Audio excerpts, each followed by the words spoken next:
बिस्मिल्लाहिर्रहमानिर्रहीम। अस्सलाम वालेकुम। आप देख रहे हैं राज कंसल्टेंट। मैं हूं आपका मेज़बान रुस्तम खोखर। आज मैं आपके लिए प्रोटेzione speciale के बारे में एक वीडियो लेके आया हूं। प्रोटेzione speciale तकरीबन 99% लोग जो डॉक्यूमेंट्स जिनके नहीं बने अभी तक या डॉक्यूमेंट्स बनवाने के प्रोसेस में हैं, उन सब लोगों ने इसका नाम सुना होगा। बहुत सारे लोग बहुत मुख्तलिफ सवाल करते हैं, जिसलिए ये सोचा गया कि एक वीडियो में इन सारे सवालों का एक ही दफ़ा जवाब दे दिया जाए। प्रोटेzione speciale है क्या? बेसिकली कानून इटली के जो रूल्स रेगुलेशन हैं उनके मुताबिक आर्टिकल 19 है, आर्टिकलो 19, इस कानून के तहत गवर्नमेंट ने ये डिसाइड किया कि वो सारे लोग जो काफ़ी सालों से इटली के अंदर रह रहे हैं, जिनके पास अपनी जॉब है, जो इंटीग्रेट हो चुके हैं इटालियन कल्चर के अंदर, उनको किसी न किसी तरीके से अकोमोडेट किया जाए, उनको रेगुलर किया जाए, उनको डॉक्यूमेंट्स दिए जाएँ। उस रेगुलाइजेशन को रेगुलाइज करने के प्रोसेस को उन्होंने प्रोटेzione speciale स्पेशल प्रोटेक्शन का नाम दिया है। प्रोटेzione speciale के लिए एक बहुत बड़ी गलती है, एक बहुत बड़ी गलत फहमी है जो मैं दूर करना चाहता हूँ। बहुत सारे लोगों का ये सवाल होता है जी कि मैं अभी कुछ महीने पहले इटली में आया हूँ, तो मैंने असाइलम अप्लाई की थी, क्या मैं असाइलम का केस ख़त्म करके प्रोटेzione speciale अप्लाई कर दूँ? तो उसका जवाब है नो। बहुत कैटेगोरिकली मैं बता रहा हूँ, उसका जवाब है नो। इस तरह नहीं मिलती कि आप आए, आपने नॉर्मल असाइलम अप्लाई की और असाइलम अप्लाई करते ही साथ आपने प्रोटेzione speciale अप्लाई कर दी, इस तरह नहीं होता। प्रोटेzione speciale बेसिकली उन लोगों के लिए है जो काफ़ी अरसे से इटली के अंदर रह रहे हों। उसमें कुछ बेसिक चीज़ें देखते हैं। सबसे पहले देखा जाता है कि उस बंदे को इटालियन लैंग्वेज आती है, उसने कितने कोर्सेज किए हैं, ज़ुबान के ऊपर उसकी कितनी ग्रिप है, जॉब कर रहा है, किसी जगह कोई बिजनेस कर रहा है, सोर्स ऑफ इनकम उस बंदे का क्या है, ड्राइविंग लाइसेंस किया हुआ है, नहीं किया हुआ तो कोई किसी जगह एडमिशन लिया हुआ है, क्या वो लाइसेंस कर रहा है या नहीं कर रहा। ये सारी चीज़ें वो हैं जो ज़ाहिर है एक नए बंदे के पास नहीं होती। सो ये माइंड में रखें कि जो भी बंदा जिसके पास जॉब नहीं है, जिसको ज़ुबान नहीं आती, जिसने कोई अभी तक कोई कोर्स शुरू नहीं किया, जिसने ड्राइविंग लाइसेंस नहीं किया, वो प्लीज़ माइंड में रख लें कि आपने प्रोटेzione speciale नहीं अप्लाई करनी, क्योंकि इस सूरत में आपका केस अप्रूव नहीं होगा। आप लोग अपना नॉर्मल असाइलम का जो केस है उसी को कंटिन्यू करें और उसी के ऊपर अपने डॉक्यूमेंट्स बनवाने की कोशिश करें।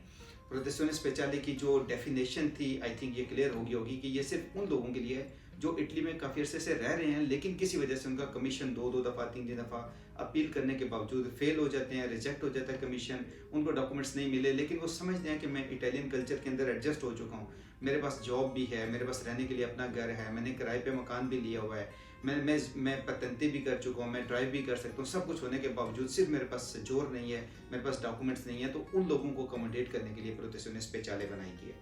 ये है एक चीज़ थी जो मैं क्लियर करना चाह रहा था। इसके बाद दूसरी चीज़, प्रोटेzione speciale अप्लाई करने का तरीकाकार क्या होता है। इसकी एप्लीकेशन डायरेक्ट मुतलका कस्तूरे में जाती है। आजकल डिपेंड करता है, हर कस्तूरे की अपनी टाइमिंग है। कुछ कस्तूरे ऐसे हैं जो तकरीबन जल्दी महीने 1.5 महीने की अपॉइंटमेंट देते हैं, कुछ ऐसे भी हैं जिनके अंदर बहुत दूर 6-6 महीने लंबी अपॉइंटमेंट्स मिलती हैं। ठीक है, अगर कोई बंदा खुद मैनेज करना चाहे तो अपने कस्तूरे के साथ खुद रब्ता करके डायरेक्ट अपॉइंटमेंट ले सकते हैं। नहीं मैनेज कर सकते तो अपने करीब किसी इलाके में किसी वकील या किसी आपके दफ्तर में जाके जो भी बंदा इस चीज़ को मैनेज कर सकता हो उसके थ्रू अपने अपॉइंटमेंट लेनी होती है। अपॉइंटमेंट लेने के बाद जिस दिन आपने जाना है अप्लाई करने के लिए या फिंगरप्रिंट्स की जिस दिन आपको डेट मिलती है, उस दिन क्या क्या चीज़ें साथ लेके जानी है। सबसे पहले नंबर पे ये चीज़ माइंड में रखें कि जिस इलाके में, जिस कस्तूरे में आपने अप्लाई करनी है, उस कस्तूरे के अंदर, उसकी हदूद के अंदर अंदर आपके पास ओस्पिटलिता होना चाहिए।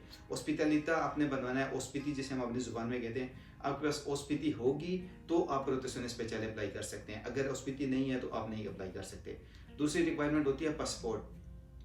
पासपोर्ट कानून के मुताबिक ओब्लिगो नहीं है, अगर पासपोर्ट नहीं है तो भी आप प्रोटेzione speciale अप्लाई कर सकते हैं, लेकिन 99.9% कस्तूरे वाले अगर आपके पास पासपोर्ट नहीं है तो आपका केस एक्सेप्ट नहीं करते, आपको वहीं से सॉरी कर देते हैं। सो पासपोर्ट और ओस्पिटलिता, ये 2 बेसिक रिक्वायरमेंट्स होती हैं जो आपने लेके जानी होती हैं। इनके अलावा जो एडिशनल जो सपोर्टिंग डॉक्यूमेंट्स होते हैं, जैसे मैंने आपको बताया कि आपने अगर किसी स्कूल में एडमिशन लिया हुआ है तो आपने वो एडमिशन फॉर्म लेके जाना है साथ, आपने लैंग्वेज के कोई कोर्सेज किए हुए तो वो कोर्सेज साथ लेके उसके सर्टिफिकेट्स लेके जाने हैं, आपने पतेंते किया हुआ है तो वो लेके साथ जाना है, जॉब कर रहे हैं जिस जगह पे या कोई आपकी अपना बिजनेस है तो अपना सोर्स ऑफ इनकम साथ लेके जाना है। ये सारे सपोर्टिंग डॉक्यूमेंट्स हैं जो जब आप पेश होते हैं वहाँ पे, जब आप आपसे इंक्वायरी करते हैं तो ये आपको हेल्प करते हैं आपका केस अप्रूव करवाने के लिए।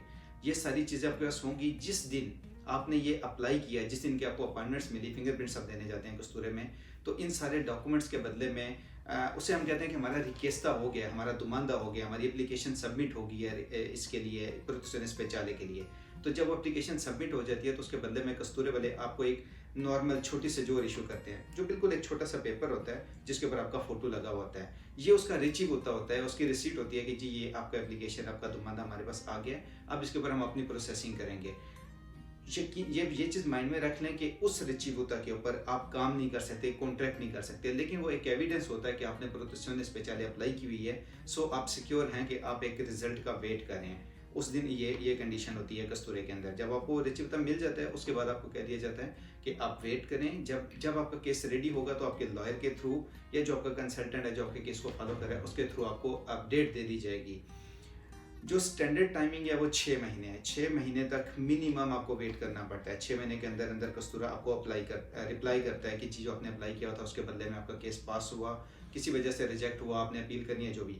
लेकिन कुछ कस्तूरे ऐसे भी हैं, मुझे उनके बारे में मालूमात है, जिनको एक साल का भी टाइम लग रहा है। ये डिपेंड करता है वर्कलोड के ऊपर, उस कस्तूरे में जिसमें आप अप्लाई करें उनके ऊपर कितना वर्कलोड है।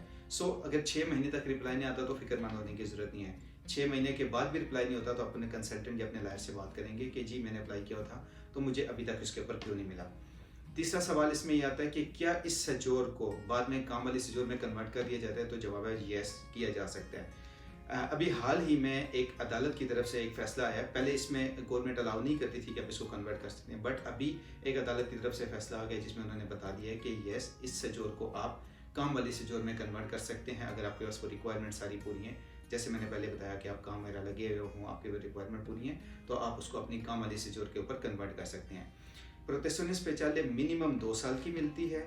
इसका मैक्सिमम पीरियड भी 2 साल ही होता है। 2 साल से ना ऊपर जाती है ना काम पे होती है, और 2 सालों के बाद इसको रिन्यू भी करवा सकते हैं। ऐसा नहीं होता कि अगर आपने इस पर काम वाली सजोर पे इसको कन्वर्ट नहीं किया तो ये रिन्यू नहीं होगी। ये बिल्कुल रिन्यू हो सकती है, इसमें रिन्यूअल का भी किसी किस्म का कोई मसला नहीं होता। अब आखिरी सवाल ये होता है कि प्रोटेक्शन स्पेशले के ऊपर क्या आप अपने कंट्री में ट्रैवल कर सकते हैं, तो इसका भी जवाब है यस।